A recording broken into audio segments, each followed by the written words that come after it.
Bueno, vamos a ver la parte práctica de trabajar con la norma IRAN 4505, que es la norma de escala.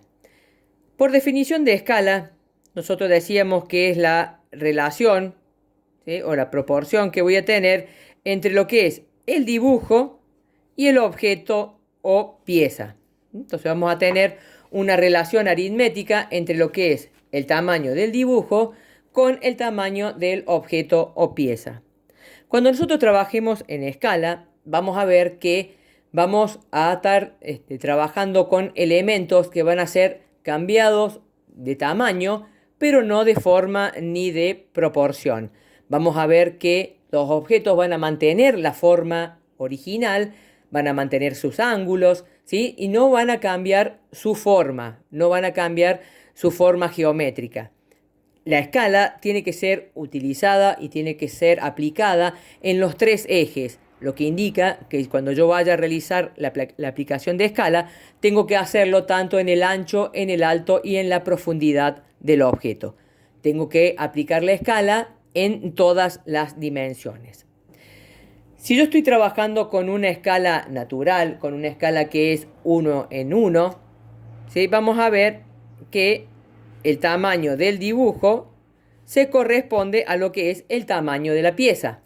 Lo que yo vaya a medir del tamaño del objeto lo voy a dibujar y va a ser lo mismo que vaya a tener en el dibujo.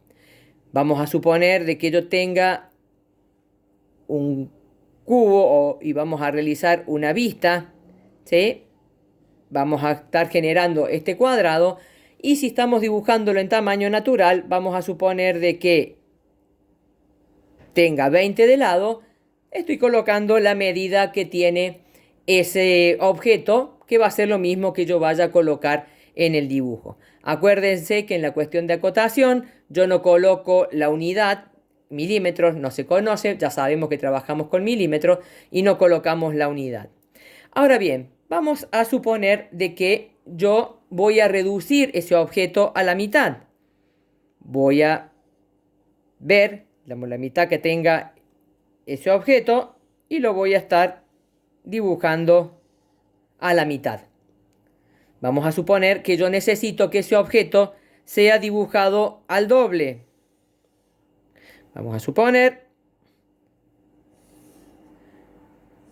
se me está yendo de la pantalla. Vamos a dibujarlo de nuevo, lo vamos a arrimar acá. Vamos a suponer que este es mi dibujo hecho al doble, ¿sí? Yo acá voy a estar utilizando una escala, ¿sí?, que va a ser una escala de reducción, ¿sí? Mi dibujo va a ser más chico que mi objeto o pieza, ¿sí? En este caso yo usé una escala de ampliación. Mi dibujo va a ser más grande que mi objeto o pieza, ¿sí? Ahora bien, ¿qué pasa con la cuestión de la acotación? La cuestión esta de dar dimensión.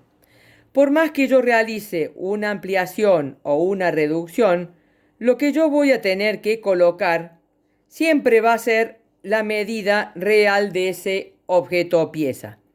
Siempre que yo vaya a acotar, vamos a estar colocando, ¿sí?, la medida real de ese objeto o pieza, ¿sí?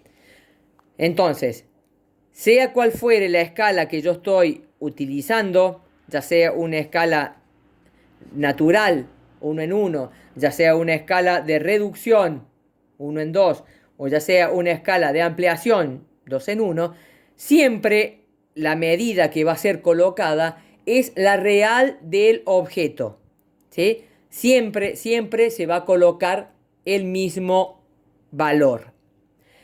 Vamos a ver que todos los elementos van a cambiar su valor. Por ejemplo, si yo acá tuviera un arco de circunferencia, ¿sí?, que tuviera un radio, ¿sí?, que sea un radio de 5, por ejemplo, ¿sí?, cuando yo lo vaya a dibujar acá, el radio va a ser dibujado más chiquitito. a la mitad, va a ser un radio de 2,5. Pero siempre va a estar colocado el valor real de ese detalle, ¿sí?